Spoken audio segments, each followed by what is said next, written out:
y el fibrinógeno, que es uno de los factores de la cascada de la coagulación, que participa por lo tanto en la coagulación. Bien, ahora queda médula ósea nada más. Descansamos, seguimos, no es largo, porque le voy a dar en términos generales nomás. Bueno, seguimos entonces, así nos desocupamos. La sangre entonces que circula o que tenemos en todos los vasos sanguíneos es, digamos, fabricada en algún lado. Ese lugar donde se fabrica la sangre se llama médula ósea. No hay que confundir con la médula espinal. La médula espinal está en el centro o adentro de las vértebras, digamos, de la columna. En cambio, esto es médula ósea, es donde se fabrica la sangre. ¿Dónde se fabrica? El origen embrionario es mesodérmico, pero lo importante que sepan es que la sangre, ¿dónde se fabrica? En los médula, en el interior de los huesos largos. ¿A partir de cuándo? Del quinto mes ya se produce y este tejido que se llama tejido hematopoyético. Entonces, ¿dónde se fabrica la sangre? En los huesos largos, en el interior de los huesos largos.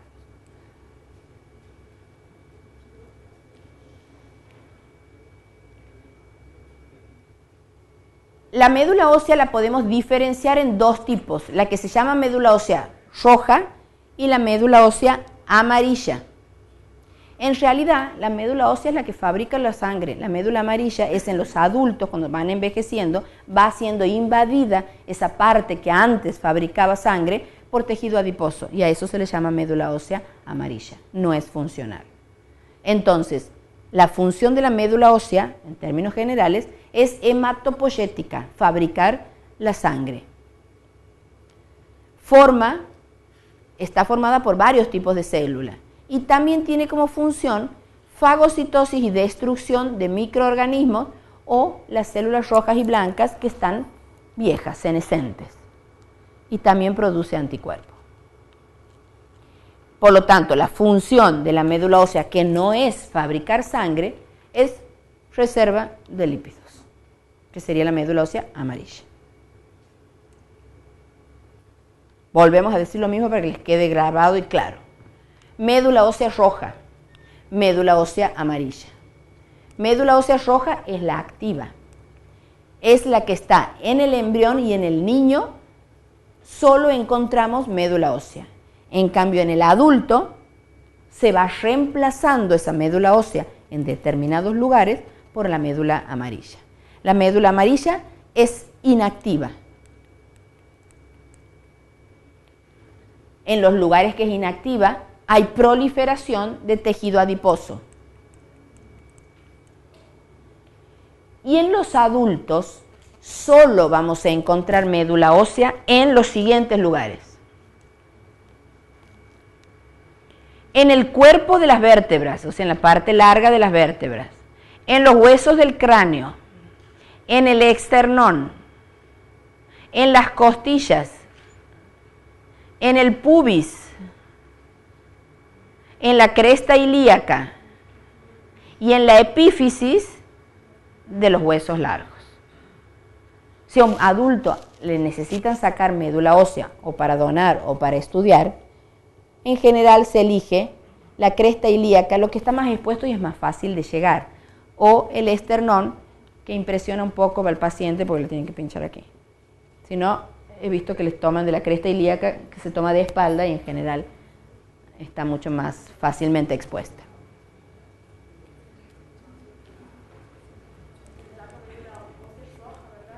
Sí, la médula ósea tiene que ser la activa porque es o para dar o para estudiar. Necesita ser. Se vuelve a regenerar. O sea, hasta el final de los días tenemos médula ósea para dar y para fabricar. Pensá que nuestros glóbulos rojos solo tienen una vida media de 90 a 120 días. Entonces tienes que estar trabajando todo el día para poder reponer esos glóbulos. Sí, que trabaja menos en general. Sí, cuanto menos actividad física tienes, cuando menos necesidad de oxigenación, cuando menos te mueves. Un viejito en general le baja el hematocrito, necesita mucho menos cantidad de oxígeno y por lo tanto necesita reponer menos, la médula trabaja menos. Pero que no trabaje se llama la enfermedad aplasia y es un bloqueo en todas las líneas, tanto en los blancos, en los rojos o en las plaquetas. Pero si no, a veces hay incluso enfermedades donde se bloquean determinados factores o sectores de producción de la médula, que ahora vamos a ver las líneas o los caminitos.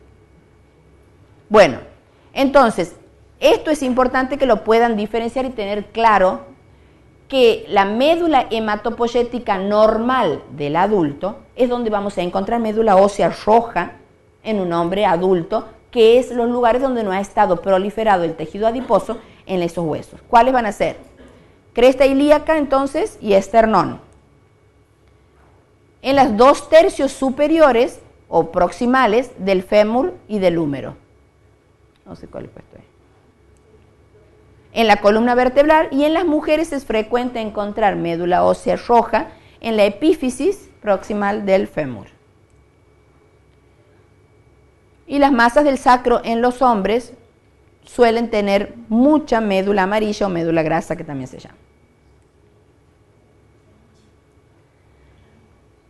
La médula ósea, como todo tejido, tiene características, y entre esas están los sinusoides venosos característicos.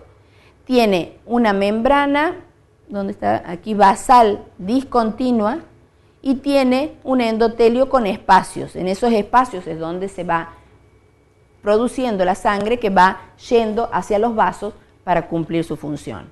Y el estroma de esta médula ósea tiene fibras reticulares, células reticulares y macrófagos, que está mal escrito ahí. Esas serían las características estructurales o histológicas de esa médula ósea. ¿Qué es la teoría monofiléctica? Ustedes la van a ver en ese apunte, y en general está aceptado. Antes era una teoría, hasta que está demostrado, si no pasa a ser un principio, digamos una idea comprobada, y es que todas las células se originan de una misma única célula que se llama stem cell o célula pluripotencial. Entonces, se cree que todas las células de la sangre tienen una célula como madre original, que es la célula stem cell, que es la que siempre se habla cuando hablamos de células madres, para tratar de pensar que se pueden transformar o diferenciar en la célula que queramos, porque todas originarían de aquella que embriológicamente es iniciadora de todos los procesos de crecimiento o de desarrollo de cualquier organismo vivo. En este caso estamos hablando de los seres humanos. Estas células, que son las stem cell, tienen la capacidad que preguntaba el compañero de reproducirse a sí mismas. O sea, tenemos célula activa, regenerada permanentemente dentro de la médula ósea. Esas son las que hay muchos trabajos de investigación que están queriendo poder buscarle la manera de diferenciarlas para distintos caminos. Este sería una stem cell de células sanguíneas, que solo está, claro, en las otras, esta sería como un estadio posterior a las células madres originarias de los embriones, que sería las primeras células de formación de un óvulo con un espermatozoide. En un estadio de 3 o 4 células, esas serían las células más indiferenciadas, que después tendrían la capacidad de desarrollarse en cualquier órgano o tejido o estructura. Exactamente. Que en el caso que utilicemos células stem cell de la sangre, ¿para qué servirían? Para el caso de que haya, por ejemplo, una falla de producción de alguno de los elementos de la sangre. Entonces uno podría tomar estas células y artificialmente dirigirlas hacia formar neutrófilos o linfocitos. Ustedes han visto que en el caso, por ejemplo, del HIV, el virus ataca a los neutrófilos, a los linfocitos, sí, a todos los blancos en general, pero se inserta en los linfocitos. Entonces el paciente con HIV tiene la gran problema que se infecta de cualquier cosa, porque como le bajan los linfocitos, le bajan los glóbulos blancos, no tiene respuesta a los procesos infecciosos. Entonces, una terapia podría ser tomar estas células stem y dirigirlas a la fabricación puntual de lo que son glóbulos blancos para compensar la deficiencia por la acción del virus. Eso sería en teoría. De la misma manera se cree que las células estas que son indiferenciadas, si uno pudiese generar o descubrir cómo es el mecanismo de dirigir hacia la formación de un tejido otro, podría reemplazar un hueso, reemplazar un músculo, reemplazar una muela, pensando que se podría dirigir esa célula que tiene totipotente, se llama también, todas las posibilidades, hacia la formación del tejido de la estructura que queramos. Este sería un paso de una primera diferenciación, que son células de la sangre.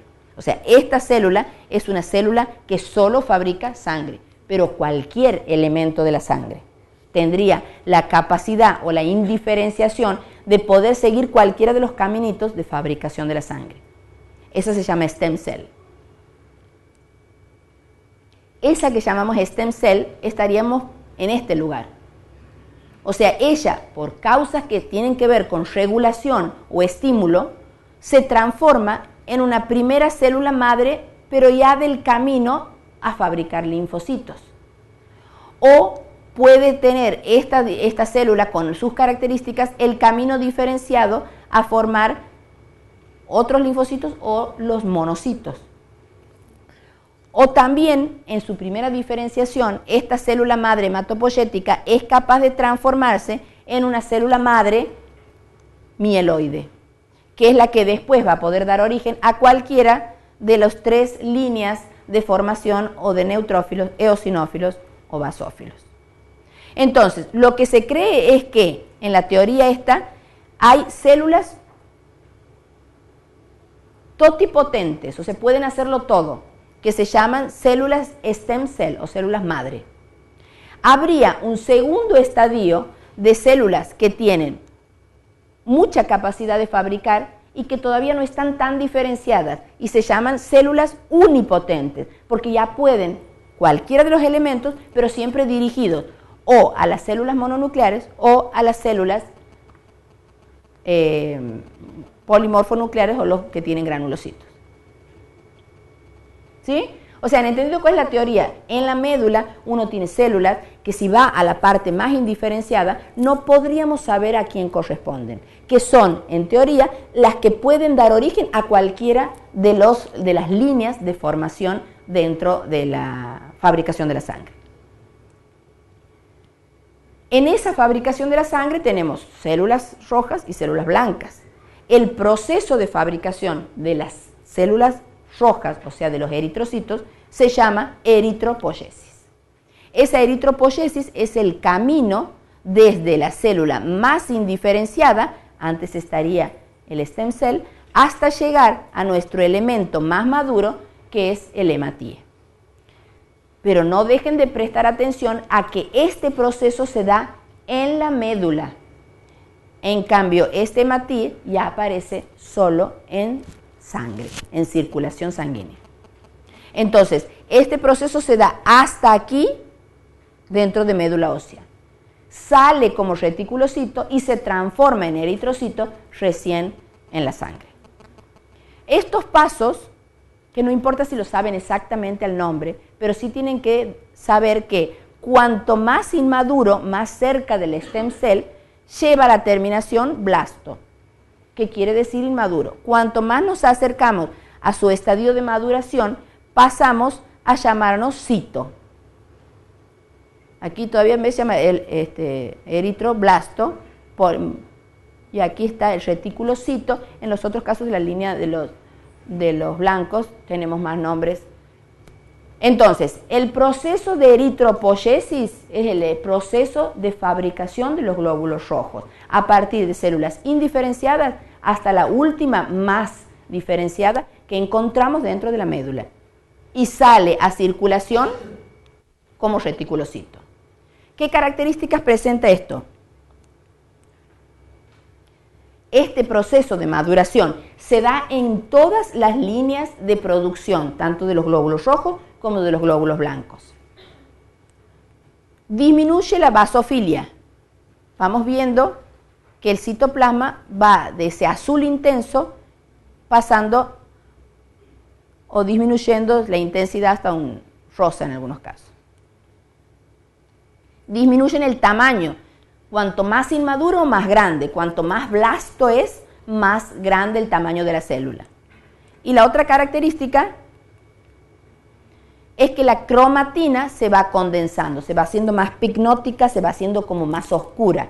Tiene menos espacios en el medio y se ven menos los nucleolos, cuanto más concentrada o condensada está. Este es el proceso entonces de fabricación de los glóbulos rojos en médula ósea. Este sería el camino de producción de todos los granulocitos: basófilo, eosinófilo y neutrófilo segmentado. Se dan las mismas características. Este está mal dibujado porque en teoría este debiera ser más grande, el mieloblasto más grande que el promielocito. Y la otra característica que se respeta aquí también, el núcleo se va haciendo más picnótico, más condensado, el citoplasma va perdiendo la basicidad o la basofilia y el núcleo y el tamaño de la célula se va achicando. El nombre, para que les suene familiar: mieloblasto, promielocito, mielocito. Hasta este paso es común a los tres. Ahí aparentemente se van diferenciando. ¿Y qué haría que sean diferentes? La producción de los gránulos. Los gránulos son distintos, entonces van formando cada una de las líneas que forman los granulocitos. Incluso más atrás, hasta tenemos una célula en común con los glóbulos rojos, el stem cell. Después se van diferenciando, sí.